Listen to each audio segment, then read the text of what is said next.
안녕하십니까. 저는 한길수입니다. 오늘은 암을 물로 극복했다 30번째 강의로 김희신 박사의 암 이야기를 소개해 드릴까 합니다.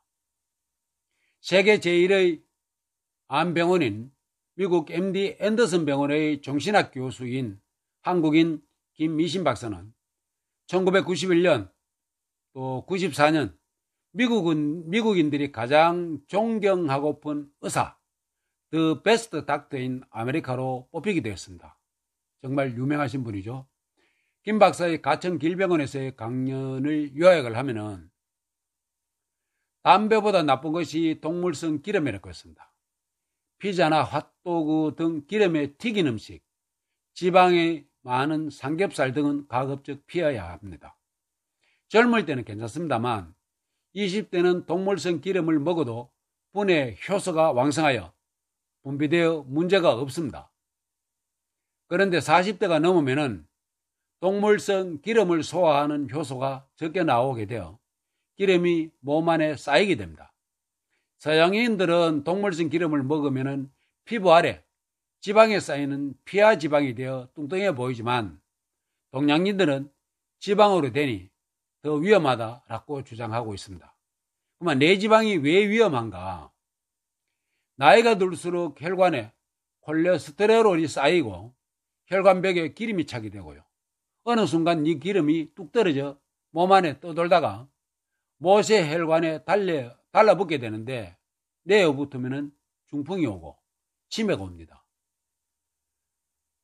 간에 기름이 끼면 지방간이 되고 간암이 됩니다. 췌장에 기름이 끼면 당뇨가 생기죠. 그러면 어떻게 먹어야 하느냐? 40대가 넘으면 몸에 분해 효소가 적게 나오고 인슐린도 적게 나오기 때문에 소식을 하여야 하고 삼겹살 양도 줄여야 합니다. 김 박사는 암보다 더 무서운 것이 혈관성 병이라 했습니다. 나쁜 암은 1년 안에 사망하게 됩니다. 그런데 치매나 중풍 같은 혈관성 병은 10년에서 20년 투병하며 가족들을 힘들게 하고 혈관성 병을 예방하다 보면 암도 예방될 수 있다고 했습니다. 검증되지 않은 지식으로 무장되어 의사께 맡기지 못한다는 것이고 또한 그들은 암으로 죽기 전에 굶어서 죽는다는 것입니다. 암 환자는 고기를 먹으면 안 되고 채식을 하여야 한다는 근거 없는 얘기에 현혹되어 있다거나 할까요? 암에 대한 잘못된 상식입니다.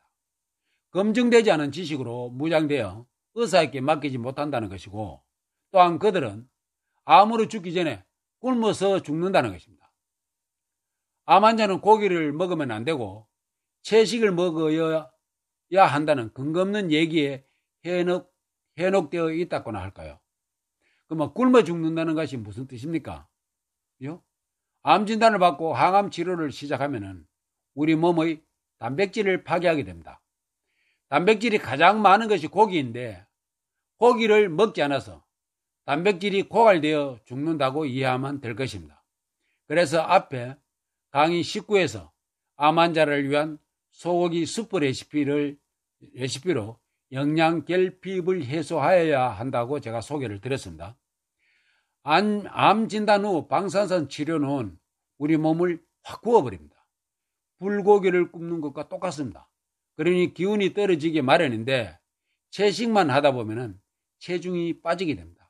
암 진단을 받고 항암 치료나 방사선 치료를 해도 체중이 빠져서는 안 됩니다. 입맛이 없고 체중이 떨어지면 치료제가 잘 듣지 않는다는 뜻입니다. 그러니까 맞지 않는다는 뜻이에요. 일례로 오리고기 같은 것은 동물성 기름이 적고 불포화 지방이기 때문입니다. 또한 항암 치료를 받는 동안 물을 많이 마셔라고 주문합니다. 독한 약을 많이 먹는 만큼 물을 마셔야 속에서 희석되기 때문입니다. 암을 대하는데 문제가 있습니다. 우리나라 사람들이. 미국인은 삶과 죽음은 신이 결정한다 라고 믿고 있습니다. 병은 전적으로 의사에게 맡깁니다. 미국 사람들은 자신은 마음과 몸을 어떻게 다룰 것인가에 집중한다는 것이죠. 그리고 묵묵히 자신의 일을 하며 항암 치료를 받으면서 회사에 출근을 합니다. 미국 사람들. 그런데 한국인은 어떻게 하느냐? 암에 걸리면은 일단 직장부터 그만둬 버립니다. 그리고 하루 종일 암과 죽음에 대한 생각뿐입니다. 그래서 앞의 강의 20일에서 마음에 의해서 암이 발생한다라고 제가 강의를 말씀을 드렸고, 이러한 것은 환자의 상태를 악화시킬 뿐입니다. 그 다음 김 박사가 생각하는 암 발병 원인은 우리 몸에는 좋은 성분과 나쁜 성분이 늘 같이 존재한다고 합니다. 그러다가 어떤 요인에 대해서 균형이 깨지면 이제 병이 생긴다는 것이죠. 암도 마찬가지입니다. 제가 강의 10일에서 암 생성, 그런데 요거 좀 이따 말씀드릴게요. 그런데 균형을 깨뜨려 암을 발생시키는 요인이 너무 많아서 암의 발생 이유를 딱 뭐라고 지적할 수는 없다고 합니다. 그래서 제가 강의 10일에서 암의 생성되는 과정을 제가 강의를 말씀을 드렸습니다. 체내에는 모든 사람에게는 남성 호르몬과 여성 호르몬이 함께 존재하고, 여성 호르몬이 많으면 유방암이나 또 자궁암이 생기고, 남성 호르몬이 많으면 젤리섬암이 발생하게 된다고 합니다. 그 다음에 나이를 먹으면 탄력성이 줄고 꾸불꾸불 주름이 접히게 되어 있습니다.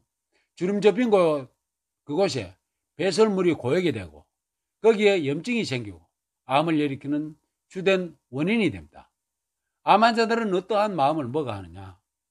김인신 박사의 얘기입니다. 겸손입니다. 자신을 완전히 포기하고 내려놓는 것입니다.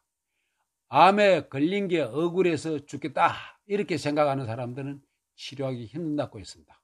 마음이 중요합니다. 암은 예방이 최고다라고 했습니다. 앞의 강의 20일에서 마음에 의해서 암이 발생되다고 제가 조금 전에 말씀을 드렸죠. 그러면 김인신 박사의 암 예방 방법은 가족력이 있는 암이 있는 사람은 가족력에 해당하는 암 공부를 하라고 했습니다. 해당 암에 대한 정기 점검을 받으라고 했고요. 강의 23에서 유전에 의해서 암이 발생되다고 제가 앞에서 강의를 드렸습니다. 그 다음에 동물성 기름 섭취를 금해야 합니다. 흰 쌀밥도 마찬가지입니다. 카레로 담긴 카카민이라는 성분은 향암 효과가 큽니다. 카레를 자주 먹고 고기는 기름이 적은 개고기나 오리고기를 자주 먹으라고 했습니다. 40대가 지나면 몸에서 분해 요소가 적게 나오니 소식을 하고 적당한 운동을 해라. 걷는 운동도 좋다. 심장에 무리를 주면 안 되기 때문이다 라고 했습니다. 김인신 박사의 암 이야기였습니다. 여러분들 유용한 강의였으면 합니다. 감사합니다. 건강하십시오.